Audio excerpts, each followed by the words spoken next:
to another episode of Hawk Off the Press. My name is Madison Hricik. I am the Iowa football and athletics beat reporter for the Gazette. And this week, to help me tie a bow on a very interesting, frankly, a little chaotic travel-wise for a basketball season, putting a bow on this year's hoops season, is Quad City Times' Ethan Petrik. Ethan, welcome. Hello. Looks like we got a little bit of latency, but we're going to power through because it's the craziest time of the year. So it makes sense that the internet's going to go a little haywire on us, right? Always. It always happens. That's exactly how this goes. It's the chaos happens and the internet just decides to make things more entertaining along the way. Wouldn't have it any other way. There you go. Exactly. It's kind of like Houston's Wi-Fi. If I'm going to be honest with you, the internet down in Houston was not my favorite personally, but what are you going to do in those moments? Yeah, I mean Toyota Center, you got an NBA team. Let's get some better Wi-Fi going. Same with the Spring Hill Suites. You're hosting the media. You got to have good Wi-Fi. Yeah, no kidding, man. But I mean, we could talk about our travel stories from the last couple weeks, almost, yeah, a good month now, all we want. But I think people are going to be a little bit more interested in the action that we covered. And that was Iowa men's and women's basketball wrapping up both of their seasons in the NCAA tournament. The women finishing in the round of 32 with an upset double overtime loss to Virginia. And the men reaching the Elite Eight for the first time since 1987. That's a number that still doesn't make, like, that. My brain still can't like fully process that. But they ended up falling to Illinois, who lost in the national semifinals and the Final Four. And yeah, that put a bow on the season. The transfer portal for both programs is now wide open. And so far, Ethan, what have been your impressions of just the transfer portal window? I know the women have had a little bit more activity than the men at this point, but what have you made of some of this stuff?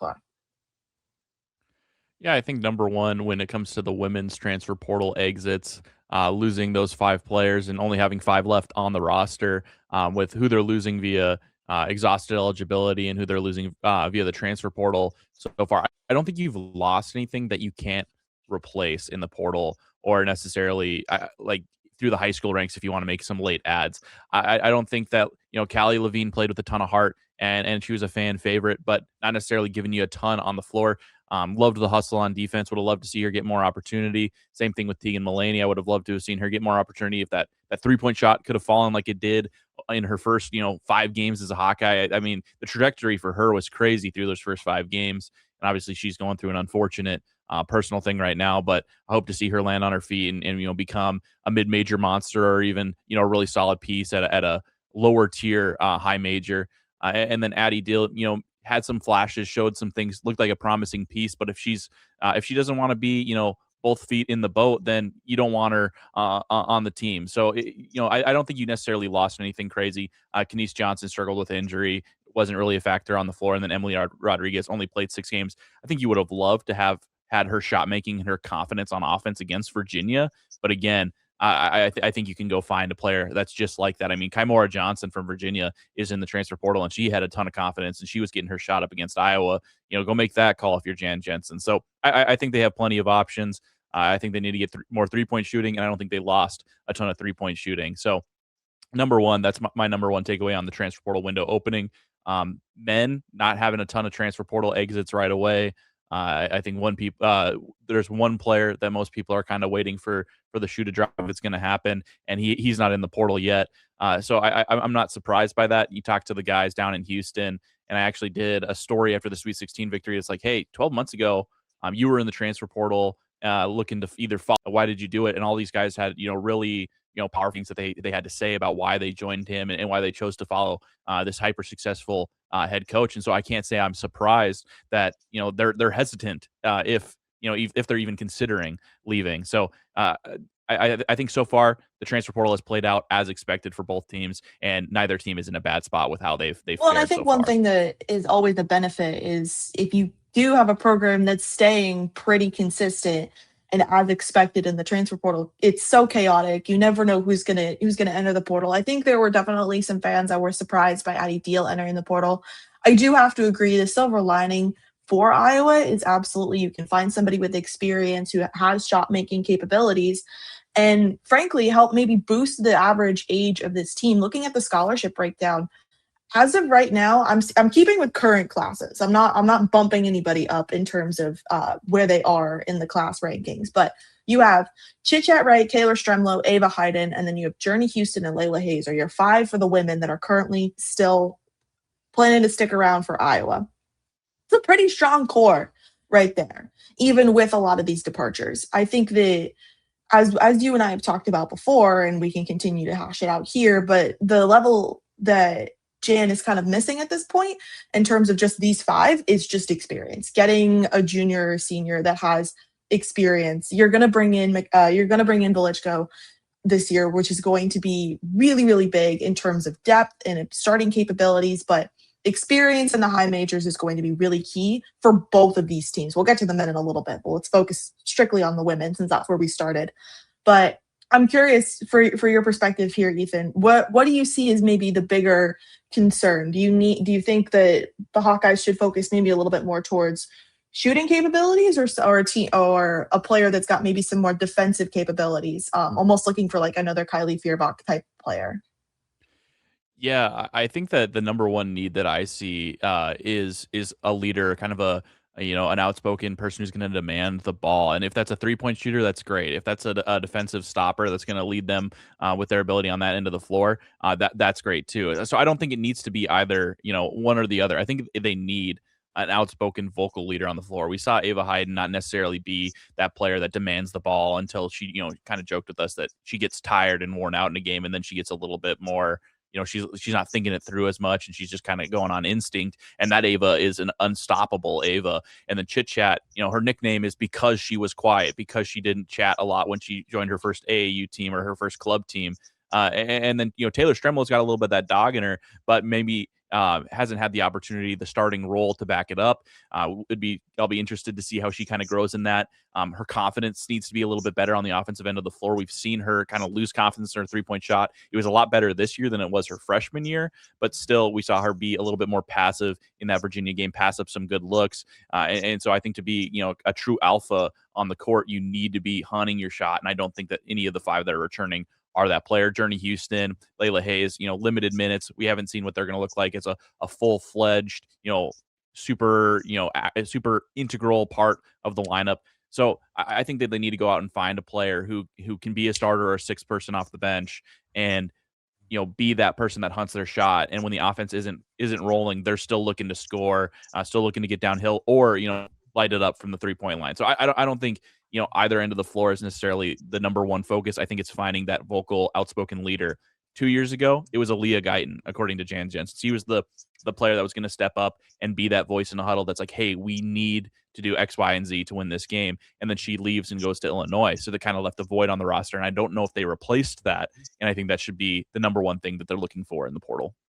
And I think it's something that the coaching staff knows at this point. I don't think this is necessarily a thing that they're shying away from. And one thing that I will say, and this was a key element to a lot of this season, is how young Iowa was throughout this year. And we're back to a very young core. Now, granted, because of the portal departures and the players that have exhausted their eligibility, the Hawkeyes have a good number of scholarships to play with at this point. Right now, not including any of the incoming freshmen. This is just specifically that five. You have like 10 scholarships. Now you add in incoming freshmen, that number shrinks down a little bit. It's about 8, if I'm doing my mental math correctly. But that's a good number of scholarships that you can play with if you're going to use all the allotted scholarships that you can use. And that I think that that's going to be really interesting. How deep does Coach Jensen want to make her roster? They were usually 8 deep, occasionally would go 9 depending on who was available, particularly in the beginning of the season. Does she stick to 8? Does she expand to 9? Does she try and consistently get to 9? That's going to all be key, because I think one of the biggest issues that Iowa did deal with the latter half of the season, especially after Taylor McCabe's injury, was the fact that the bench was significantly shorter without McCabe. So even though the priority is going to be filling in who could be that leadership role, maybe on the court, you're also looking for who's going to help step in and maybe give players a little bit of a rest, because the reality is the women don't have a Bennett Sturts-esque player that's going to consistently play 40 minutes every single game. And frankly, the men don't have that next year either at the moment, too. Yeah, I think you're absolutely right. And if I remember back to Jan's first year, she really wanted to be able to match up against whatever lineup an opposing team threw at them. So she wanted to be incredibly versatile with the players she was able to throw out on the floor, and that was kind of her thing through the first 3 months of the season. And so I think getting a couple of different player archetypes in the transfer portal is gonna be really big, and just kind of finding that ability to be a matchup nightmare where we can roll a different starting five out depending on if you're going to be a small ball team, or we can roll out, Layla Hayes and Ava Hayden as kind of like a twin tower situation, to really dominate on the glass and just, kill a team on the inside if you're playing a team that's maybe not got the size like a Fairleigh Dickinson when they played in the NCAA tournament. I think the other thing too is remembering back to the offseason between Caitlin's junior year and senior year after they were coming off that first national championship loss. This is kind of the situation that a lot of Iowa fans wanted the Hawkeyes to be in. They wanted them to have a ton of scholarships available to just kind of go out and just grab as many, important pieces in the transfer portal. And they kind of stayed away from that. They didn't really process their roster. They honored every scholarship, and they kind of ran it back without Monica Cesano the next year. And they made it back to the national championship, but I think there are a lot of people that are like, well, if you just had X, Y, or Z extra piece, you would have, won the national championship instead. That was the difference. You end up losing the national championship. Well, now Jan has an opportunity to learn from that and kind of apply it to this year's. Like, this is the team we have coming back. These are the deficiencies we had. Let's go find the players that fill these deficiencies going into next year. And I think also they have, the culture set up that you're not necessarily going to be too worried about, malcontents or that sort of thing. It's a ship of Theseus situation I've compared it to in the past, where it's you can bring in so many players and it's still the same ship. You can't completely remake the roster like Tennessee's going through and still have the same culture, but I think they have enough intact still, with those five, and then Velichko coming in, that their culture isn't going to be at risk of being something radically different next year. Well, I think one other thing that's important to add here is if you go back to last season, Jan Jensen brought on Jasmine Walker and Lysandra Barrett as two assistant coaches, where part of their role was going to be to help with recruiting. And I remember talking to Jan during media day about this, and she had said part of the reason she hired both of them was their connections. Lysandra Barrett was part of the reason that Chit Chat was able to transfer to Iowa. And that kind of connection in the portal is going to be massively beneficial to Iowa should they choose to rely on the coaching connections. This is a small world at the end of the day. And so a lot of these coaches know players because maybe they've recruited them out of high school at one point, or they saw each other during conference games in years prior, things like that. So this is where the assistant coaches really have their chance to shine, maybe just as much, if not more, than Coach Jansen does, because of the fact that these coaches now have the capability to go out and find players that maybe they have in the back of their minds or knew that were entering the portal, and have the chance to maybe work on some pre-developed relationships to potentially make them a Hawkeye throughout the portal. We don't know anything for certain yet. There hasn't been any Iowa commitments on the women's basketball side as of yet. We're recording this on April 8th, so should something change, obviously now we'll know then, but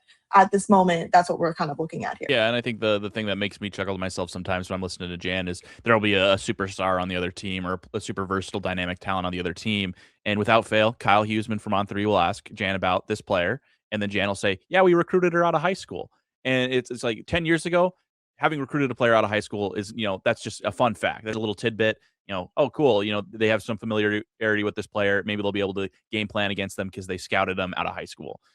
Now it's super important because it's like, well, that player could be in the portal at the end of the year, and they might remember, hey, I I really enjoyed that relationship, but they didn't necessarily have the opportunity for me. Well, now there's only 6 on the roster next year, and so the opportunity is there at Iowa. So I think they could kind of circle back on some of these prior relationships and kind of hit on them a little bit and be like, hey, we didn't have the opportunity for you last year or 2 years ago when you committed out of high school, but now that opportunity is here. You're looking for a new location.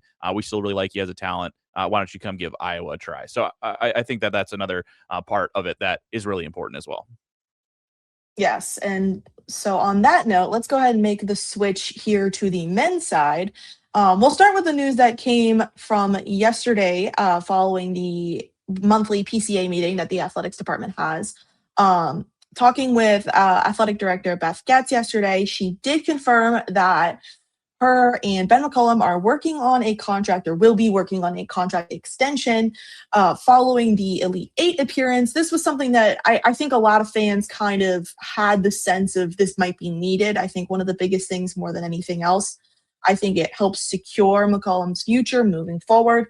Which leads me to the question, Ethan, you got to be the one to ask in Houston about any coaching whispers because, well, after the win over Florida, McCollum's name started showing up on a couple hot boards, UNC being one of them, and that later became a story following the NCAA tournament. But I mean, for him to flat out say, those are all lies. I have no anticipation of leaving and coming back. How important was it for that to be said in Houston? As much as coaches don't like to be asked those questions, and frankly, we don't like to be asking those questions when we got a game to cover the next day. Yeah, I think it was really important to just kind of remind everyone how committed this guy is to Iowa. I don't think outsiders who are throwing his name into these rumors, the national media pundits who are suggesting, "Hey, there's this hot coach at Iowa." He's not super young. He's had 15 years in his coaching career already as a head coach, but there's this hot new name in the coaching market that could be interested in going to a bigger job because he's hungry for national championships. He's hungry for success, and I think what those people miss is they miss the introductory press conference last March where he comes out and says, "I want my team to be like Chris Street. I want everything that he was about. I want my teams at Iowa to be." And then to just have an encyclopedic knowledge on Iowa men's basketball because he grew up as a fan. I think that's what the national media pundits forget. I think they also forget that this is a guy who has ties to the Midwest. He's got a family in the Midwest, and he has a family that he's already moved twice in back-to-back off seasons. So I think that all that was missed when his name was getting thrown around. I have no doubt that North Carolina, and Kansas, if they ended up opening up in the future, are going to have interest or had interest in Coach McCollum. And Norlander from CBS Sports said as much that UNC gave him a call, and you do take the call just to hear him out, and then you tell your agent, "Hey, I'm good. I want to stay at Iowa. Let's work out an extension with Iowa." He wants to build a high school, developmental program. That's not necessarily what UNC wants you to do if you're going to go be their head coach. And so I think Iowa is actually a really good job for him. I think it's exactly what he wants. And when you're going to the Elite Eight, you're going to get more NIL money. You're going to be able to go out and compete with some of those bigger programs for that premier high school talent that you want, that point guard that you saw and only needed to watch for 2 minutes. And you already offered it. You knew you were going to offer him after those first 2 minutes. You're going to have the money to go up to that kid and have a competitive offer. So I think he's going to end up having exactly what he wants and exactly what he needs in Iowa City. That these other jobs probably aren't going to be as attractive as national media pundits think that they are because of the perceived resource advantage. Well, not only is it just the resource advantage, I think it was also just an exhale for a lot of Iowa fans. I mean, this is a coach that, as said before, this is his dream job, that has proven that he has the capability of bringing interest back to the fan base. I mean, we saw a sold out game against Purdue. We saw a court storm against Nebraska, and then really take fans on this journey that a lot of people either weren't alive for the last time it happened or were kids the last time it happened. And so this is a coach that has cared so much. And I'll never forget this, listening to him following the Elite Eight loss to Illinois. We were talking to him in just kind of like a post-media scrum following the end of the open locker room. He was answering a question about the game and kind of how it fell apart in those final 5 minutes, just with foul trouble and matchups and everything. And as soon as he finished answering the question, I could quietly hear him kind of mutter under his breath, "Dang, we really should be in the Final Four right now." And that it stuck out to me because it's just that first off, that man is so incredibly competitive. Like, I think just his desire to continue to advance and knowing that he has the capability of helping his team get there and his players have the ability to do it themselves. So I think his belief and understanding of his team is just top notch, but also just the ability for him to say, "We were right there." And you could tell it was going to bother him, and it's going to be something that he's going to lean on maybe going into next season. You don't talk a lot about last season in the current season, but there is a thing called billboard material. And sometimes moments like that become the billboard material. But I think the fact that this was his dream job, I think, truly became a huge factor. And I agree with you completely that a lot of the national media that might have been throwing his name around really kind of missed the whole, This is my dream job. I don't want to move the third time in 3 years. I don't blame him for that. As somebody who has moved a lot, very like in the last couple of years myself, I don't blame him. But I do think that there is some relevancy in that, and for him to not only do that, but reportedly, actually act upon that too. I think that's also a massive exhale for a lot of Iowa fans who want to see McCollum continue what he started this past season. I think what your anecdote gets to about him, muttering under his breath is that, this is, a coaching job and he's passionate about coaching basketball. And that's certainly what he wants to do as a job. But on top of that, I think the Iowa job is kind of his passion project as well. And so maybe he's not necessarily working because he loves what he does. So he's not, not going to work a day in his life when he's in Iowa City, that sort of thing. But also, he acutely understands how long it's been since Iowa was last in the Elite Eight. So he's also at the same time, he knows how hard it is to get back to where they were and to, really capitalize on that opportunity. How long has it been since Iowa was in the Final Four? I don't have that number off the top of my head. And so it's been a long time. And so I think when you're coaching at the level you've had success winning national championships at a lower level, you understand really well just how hard it is to get back to a place and just how you need to capitalize on it when you have that opportunity. He's talked about all season about his 3 Sweet 16 appearances before his first national championship and how he thought they were close, and they ended up being further away than he thought, and that thinking they were close was really the enemy of success. And so I think he at the same time wants to make sure that people don't get comfortable with just making it to the Elite Eight, because that's not what he wants to do at Iowa. He wants to bring a national championship to Iowa City. So I think that's kind of what your anecdote reveals a little bit as well. Yeah, and to help kind of provide some context, the last time Iowa men's basketball appeared in the Final Four was in 1980 under head coach Lute Olson. That was when they beat Georgetown in the Elite Eight. But that was also the program's first Final Four appearance too, if I am reading this correctly. So yes, it goes back to what you're saying in the sense of he's trying to build something. He knows that opportunity doesn't come around, every single season. But I will say this: talking to the players in the locker room, specifically Cooper Koch, he had told me, we've proven that this team can get to the Elite Eight. That's now our standard. And so again, it's another anecdote from following that loss where they were really proud of themselves, but they knew what was on the table still, and that they're going to be looking for that next season.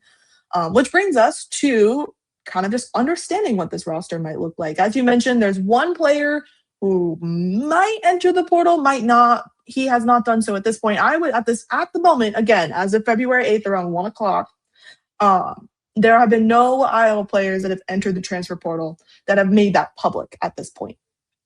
So right now, you're still looking at a good roster retention moving forward. Plus, you have Ethan Harris and Jaden Kuhn joining the program as the incoming freshmen. Ethan, what have you made of this roster so far, minus Bennett Sturts, Braden Hawson, and potentially Tavion Banks? We still don't have an answer there.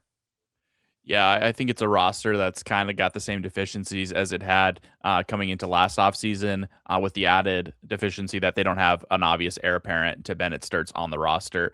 I think that's priority number one, because you've already proven that you don't need a true Big Ten big man 7-footer to make it to the Elite Eight, but you do need a Bennett Sturts to get to the Elite Eight. Now, I think that a true Big Ten big man is going to be the piece that pushes you over the top. So I think that it's kind of a 1A, 1B situation, but finding the Sturts successor needs to be the number one thing. And so far from all the reports, the sites that cover recruiting heavily, point guard is kind of what they're prioritizing. But as Coach McCollum told us in that post locker room scrum, they need to find a center. And going into last offseason, I wrote a piece when McCollum got hired. What does he need to prioritize in the transfer portal? Number one was Sherman, and then you need to find a true Big Ten big man, because every team that has success in the Big Ten seems like they have a 7-footer, a Zach Edey type, or one of the Eastern Europeans that Illinois was rocking, or an Ade Mara, who was phenomenal in the Final Four. And then number 3 was Cooper Koch. Go get Cooper Koch back, because he's such a dynamic talent. Well, he hit it out of the park on number 1 and number 3, and number 2 ended up being the reason why they probably weren't able to push the ball a little bit further into the Final Four. So 1A, 1B situation. Other than that, I don't think you have a ton of deficiencies. I think that this is a pretty deep roster. He was able to throw a lot of guys at every team that they faced. And as was asked of Brad Underwood before that Elite Eight matchup, how do you game plan against a team that has a role player that could go off at any given time, and it's probably going to be a different guy every single game. And Underwood kind of joked that it's easier said than done, and he's not going to show his hand because he doesn't want McCollum to figure it out. So I think that this is a pretty deep roster, and as long as you're able to retain uh, everybody that you want to retain, you're going to be sitting pretty going into next season. Yeah, I would agree that at this moment, assuming you're not looking at a lot of players that are transferring out, if any, at this point, you're looking at a pretty good. Again, you're looking at a pretty solid core right now. I do agree that a Bennett Sturts-esque player, obviously, Bennett Sturts is a player that's going to be playing professional basketball here in a couple months. Like you might not find an exact carbon copy of him, but you need to find somebody that is pretty close to that level. And then I do think that if it really came down, if it needed to be like you couldn't get any other depth players, you need a 7-footer. You really, really do, because your only true center at this point on the roster is Trevin Urok, who we've seen flashes of. He's had a couple minutes and it played pretty decently. You could tell he's physical. You could tell that he's got the vision, but he's so young. He'll be a sophomore next year academically, but he's still very, very young. It's been a lot of this past season learning the schematics. We saw him play a couple times, but it wasn't like he was picking up consistent minutes every single game. It was kind of a once every like 6 games kind of thing, if that. And so I really do think that getting a true center is going to be huge. Cam Manuel did as best as he could, just kind of hanging out in the paint all season. I think for somebody who is pretty undersized in the Big Ten, I thought he held his own, especially throughout the NCAA tournament with how physical a lot of those games got. But you need somebody that's going to be able to match the 7-1-2s of the world. I mean, part of the problem with Illinois was that they were just dominated on the glass because they didn't have the rebounding capabilities that Illinois brings in. And so I think to me, I think the biggest hole is going to be the center, frankly. But however, you have to remember that Bennett Sturts was such a huge part of this team, and you need somebody that's going to go in with some kind of experience and be able to help facilitate from a offensive standpoint. I'm curious for your perspective, though. When you look at shooting guards, you got quite a few of them. And shooting guards are small forwards. The two were the 3. You've got Cooper Koch, you got Tate Sage, and Isaiah Howard, as of this moment. I really liked all 3 throughout this past season. How does a potential lineup change at all this year? Do you keep Cooper Koch starting this year? Do you find a way to maybe get Tate Sage a starting role or Isaiah Howard a starting role? We didn't see McCollum mix up the starting lineup very often. I think he only did it like 3 times the entire year. So I'm curious of your thoughts with a potential new team coming up. With those 3, do you keep the rotation the same from last year, or do you maybe consider switching it up?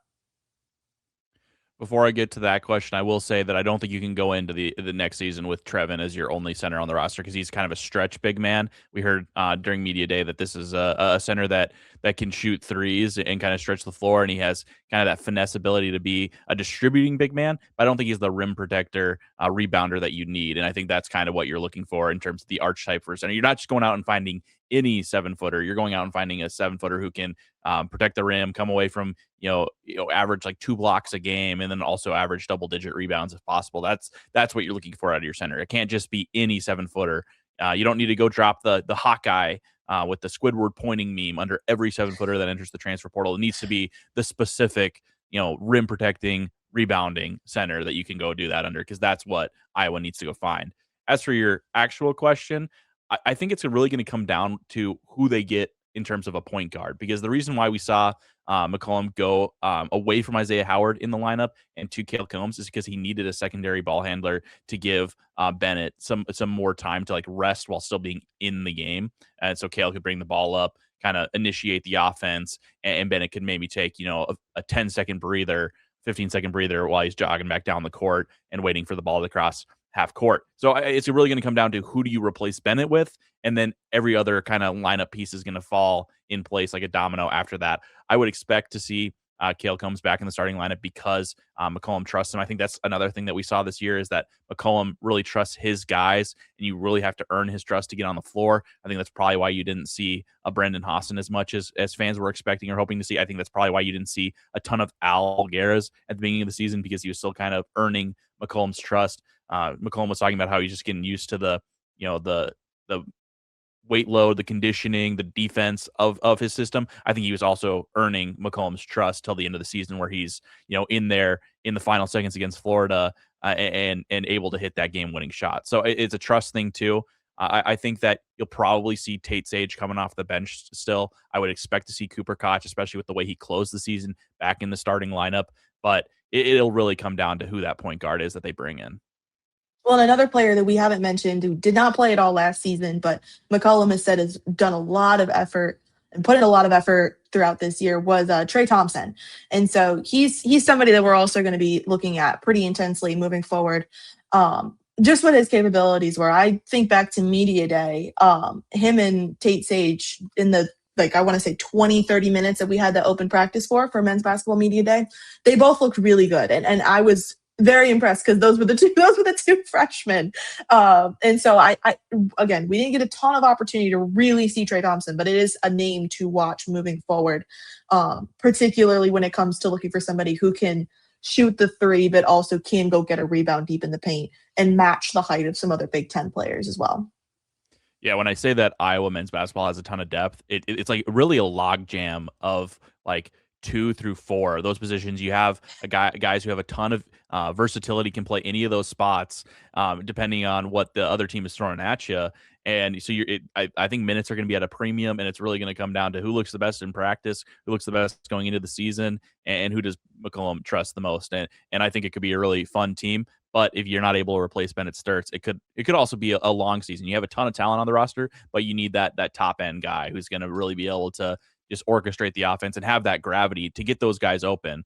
I think that's what you saw a lot towards the end of the season is Bennett Sturts wasn't having crazy good games in the NCAA tournament, but that's because on these short rests, short notice, these coaches were able to be like, okay, we can shut down Bennett Sturts. I know how to game plan for one superstar. The problem is Cooper Koch was hitting his shots. Alvaro Fulgares was hitting his shots because they were open, and Bennett was getting them open with his gravity. So you need to go find that guy who's going to be able to allow this, depth talent, this log jam to really, maximize its capabilities.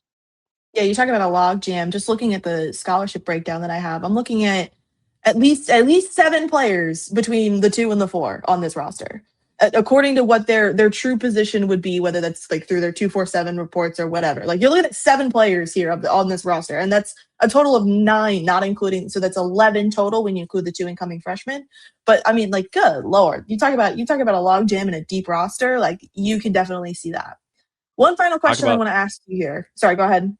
Talk about A+ journalism, because I gave up on scholarship charts about 3 years ago when I couldn't figure out what COVID eligibility people had. I had guys listed as like 60-year seniors, and somehow they came back. So kudos to you for sticking with the scholarship chart, because that is kind of a fool's errand in this modern era. Hopefully this 5 years to play 5 kind of gets stabilizes a little bit, and I can come back to my scholarship chart. I'd have to get all the UNI names out of there and get the Iowa names put in. But man, it's been tough to track that sort of thing with the transfer portal and COVID years. I'll say this much. Now that we're in the tail end of the COVID eligibility, it's become a lot easier. The last couple of years have been hard to try and keep track of all of it. And oftentimes I'm looking at SIDs like 2-3 weeks before a season starts being like, can you confirm this for me to make sure I have this right? Because we've got redshirt seniors and we got 6-year seniors listed on it. And I need to make sure that we're all on the same page here. And so it's a lot easier now than it was when I first graduated college or anything like that. So I will say that. God bless the teams and the programs that have years of eligibility remaining and years with the program listed on the website. Yes. God bless you. There's like three of you out there, but every time I see one of those, I'm like, thank God. Oh, those are the ones that make life so much easier. No, it's always like the one. Maybe this is just a me thing, but like it seems that you run across those programs and you get very, very excited, and then it's like a one random non-conference game where it's like I'm gonna use this for one singular game, and then I'm never gonna use this again. But it's still extremely helpful in the moment. So I don't know if that's your experience or not, but that's Absolutely. usually how it's going for me. All right, so I got one final question for you here. When we look at the men's and women's programs, we're looking at, particularly with the women's program, it's been on the up and up in the national stage over the last few years, especially with Caitlin Clark helping bring this team into a consistent national spotlight. And I mean, this women's team this past year was in the top 10 at one point. They finished the year just outside the top 15. I'm curious with the men rising nationally, they finished number 15 in the country. The ESPN way too early had them at 25 already. Um, but with the consistency that these two teams are trying to provide, what does it mean for the future of Iowa basketball, both programs? Because you're looking at a coach that, on the women's side, a coach that inherited a program that was very much on the up and up, and now Jan Jensen is on this task to continue that. And then you have Ben McCullum, who came in with a blazing head of fire, ready to go, and proved and put his money where his mouth is when it came to the NCAA tournament. What do you see the future for these two programs looking like under these two head coaches? Yeah, I think too often we get trapped in kind of an either or dialogue when it comes to the women's basketball team and the men's basketball team. And that's certainly the case when it comes to rev share dollars. You can only give each team so much money. You're only given so much pie. You can only split it so many different ways. And the wrestling team complicates that a little bit because you got to allot some rev share to them as well. So, Beth Getz, God bless you. You got a tough job to figure out. You got 4 teams that you need to fund and 4 teams that really succeed at a high level when they're clicking. But the other thing too is NIL kind of opens you up a little bit to the fact that rev share isn't the entire story. You're going to have donors who want to donate specifically to the women's basketball team. You're going to have donors who specifically want to donate to the wrestling program, and there's no overlap between those people. It's not, well, we would like your dollars for the women's basketball team and the wrestling program. They're just not going to give their dollars to the women's basketball team. They only want it to go to wrestling, and that's why they set up flight funds. That was really sharp by the athletic department last year to set that up so that people can specifically donate to the sport that they want to do. And I think what you're going to see is you're going to see some people, yes, move their dollars and their season tickets and what have you, the majority of their fan support from the women's basketball team to the men's basketball team. I'm not going to be stunned if the sellout streak ends next season for the women, but you're still going to have a lot of people that are just Iowa women's basketball fans or primarily Iowa women's basketball fans, and their dollars are still going to be going towards the women's basketball team, and they're still going to be among the top 20, 25 programs in the country in NIL dollars to pay to women. You're also going to see a lot of men's basketball donors that weren't giving their money to the program the last 5 years of NIL because they were out on Fran McCaffrey, out on the product that they were seeing, what have you, that saw an Elite Eight run, and now their dollars are back available to the Iowa men's basketball team. So I don't think it's really an either or situation. I think it's a why not both? If I can reference that Taco Shells commercial from back in the day where the little girl goes, why not both? That's my favorite GIF whenever I see people that are saying, I would rather, I would give up the existence. There's the one burner that constantly has this take, and it makes me cringe every single time. It's like, I would give up the entire existence of Caitlin Clark for one men's basketball national championship or one college football playoff game for the football team. It's like, you don't need to pick between those things. You can have all three. And I think that Iowa is well positioned to, succeed because they've had the stability of the football program. They have the excitement with the men's basketball program, and they have, emerging blue blood status when it comes to women's basketball and the ability to compete dollars wise with just about anyone inside that top 25. So I don't think it's an either or situation. I think the future is bright for all 4 programs, if you count wrestling too, since I didn't mention them. And so I don't think that you need to get trapped in that one or the other. I think you can have both.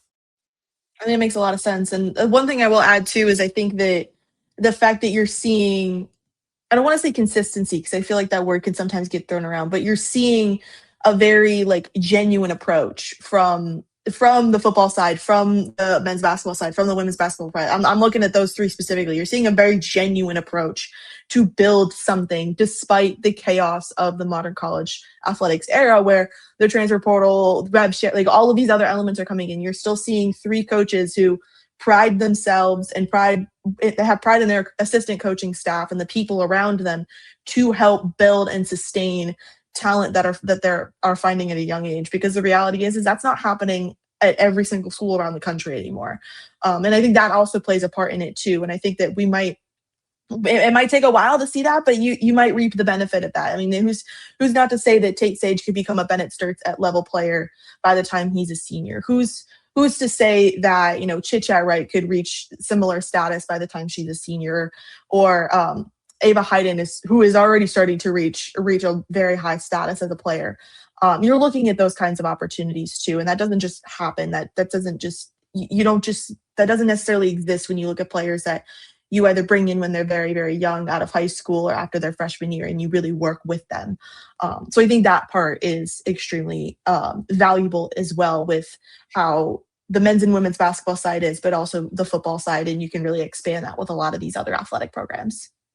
Yeah, in an ever-increasing transactional age of college athletics, Iowa's done a really good job of being authentic. Kirk Ferentz is Iowa football is Kirk Ferentz.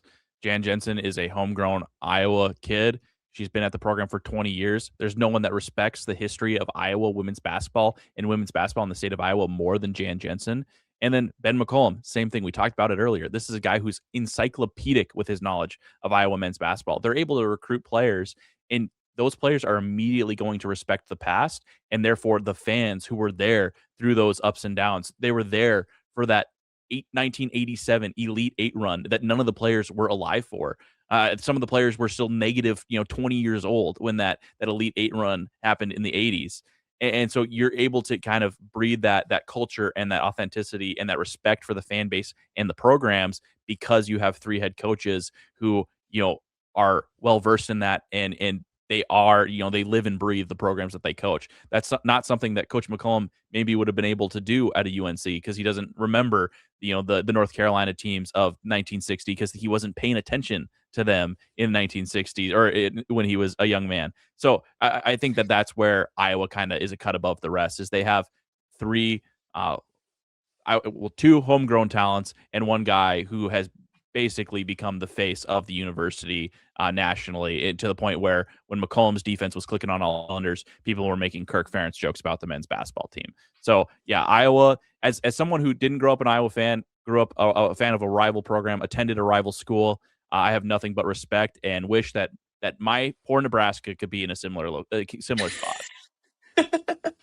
Yeah, I the more that I've learned about this program's and this university's history, the more that I am truly impressed with how this program and this university have done their best to navigate and almost find a way to balance, the modern era versus the developmental side that college athletics really kind of led through, kind of broke through, in terms of setting players up for the pros when their time was ready.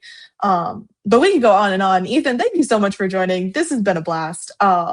We appreciate you coming on and all of the work that you do. I know you got softball for the Cyhawk game this afternoon too. So yeah, excited to get out and see Coach May Johnson's team for the first time this year. I've been so busy I wasn't able to catch a home game last month.